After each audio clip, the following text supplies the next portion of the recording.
Saya Daniel Faizal Letra dengan NPM 21100000143 em, akan menjelaskan mengenai case The Spellation Explorer ini, di mana kasus ini menjelaskan mengenai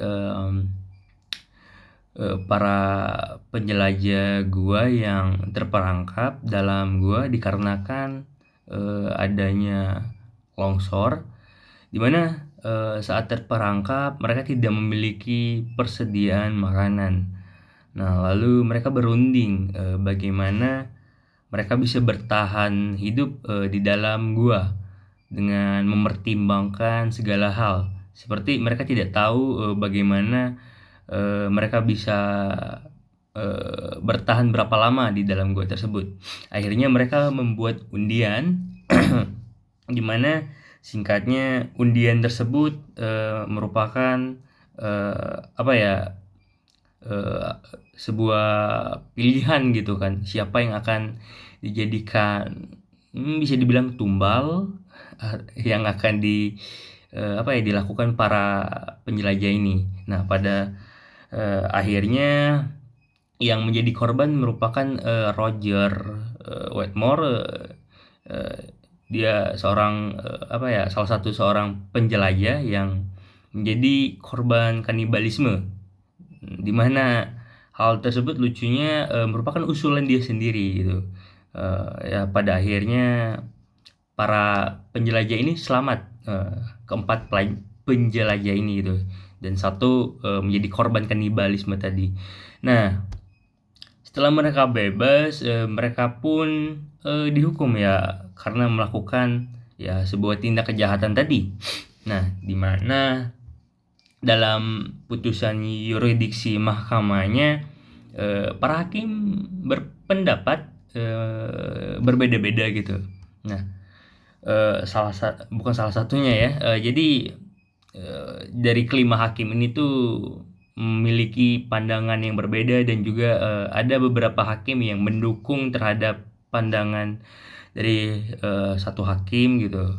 Salah satunya yang saya jelaskan yang pertama, yaitu menurut Hakim True Penny, di mana hakim ini menekankan pentingnya menjalankan hukum yang berlaku meskipun dalam kasus yang ekstrem seperti ini. Baginya, tugas hakim adalah menerapkan hukum yang ada tanpa memperhitungkan faktor-faktor moralitas atau keadilan pribadi.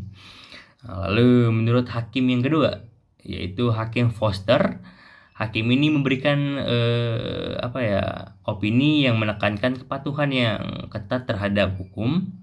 Dia percaya bahwa hakim tidak boleh membiarkan pertimbangan moral ataupun keadilan pribadi mempengaruhi keputusan hukum hakim. Baginya, hukum harus ditegakkan tanpa pengecualian meskipun dalam kasus yang sulit seperti ini. Nah, bisa kita lihat Hakim Foster dan Hakim Trupeni lebih menekankan bahwa harus mengesampingkan moralitas itu. Kita harus patuh terhadap hukum yang ada dan harus mengikuti prosedur yang sudah diatur dalam undang-undang.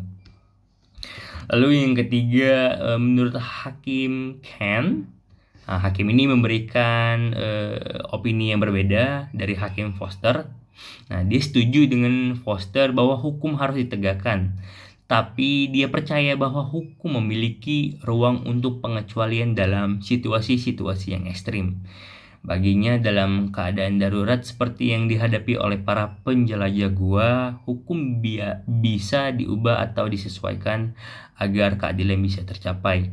Nah, mungkin Hakim Ken ini berpendapat seperti itu karena banyaknya pertimbangan. Seperti kalau teman-teman sudah baca mengenai kasus ini tuh, dalam apa ya, dalam tragedi ini para para tersangka dan juga korban ini sebenarnya sudah mempertimbangkan gitu kan, melakukan tindakan yang mereka lakukan gitu. Mungkin hakim kan ya, memiliki pandangan seperti itu. Lalu yang keempat, menurut Hakim Teting, hakim ini memberikan opini mengusulkan di mana pendekatan pragmatis terhadap kasus. Dia percaya bahwa hukum harus ditegakkan, tetapi dalam situasi yang ekstrem seperti ini, keputusan yang diambil harus mempertimbangkan kebutuhan sosial dan keadilan substansial. Baginya tujuan utama hukum adalah untuk mencapai keadilan, bukan hanya menerapkan hukum secara mekanis gitu. Ini mungkin hampir sama juga dengan Hakim Ken tadi. Lalu yang kelima, Hakim Handy. Hakim ini memberikan opini yang menekankan pentingnya belas kasihan dan keadilan substansial. Dia percaya bahwa dalam kasus ini, aspek-aspek moralitas dan kemanusiaan harus dipertimbangkan dengan serius dalam mengambil keputusan. Baginya, hakim harus memperhitungkan situasi unik yang dihadapi oleh para penjelajah gua dan mencari solusi yang paling adil dan berbelas kasihan. Mungkin ini untuk menjawab pertanyaan yang terakhir juga dari Pak Alfi gitu kan, bagaimana menurut saya apa yang pelajaran saya ambil dari hal ini. Mungkin yang bisa saya ambil itu mengenai dissenting opinion, di mana para hakim memiliki pandangan yang berbeda terhadap keputusan yang mereka ambil gitu kan.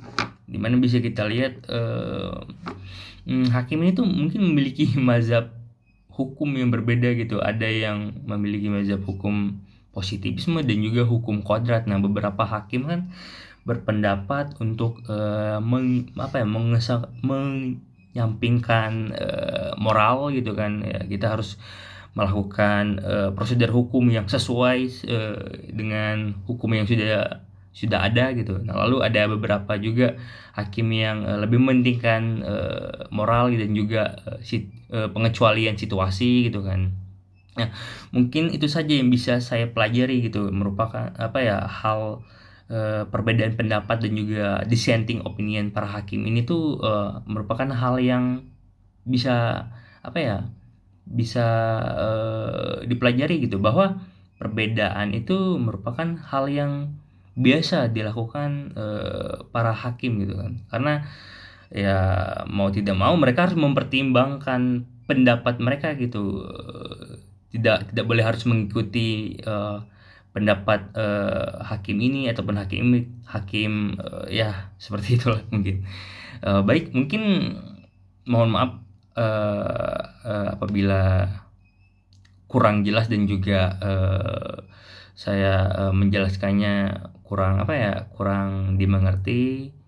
Mungkin sekian dan terima kasih penjelasan yang telah saya bawa dari kasus The Expulsion Explorer ini. Sekian, terima kasih.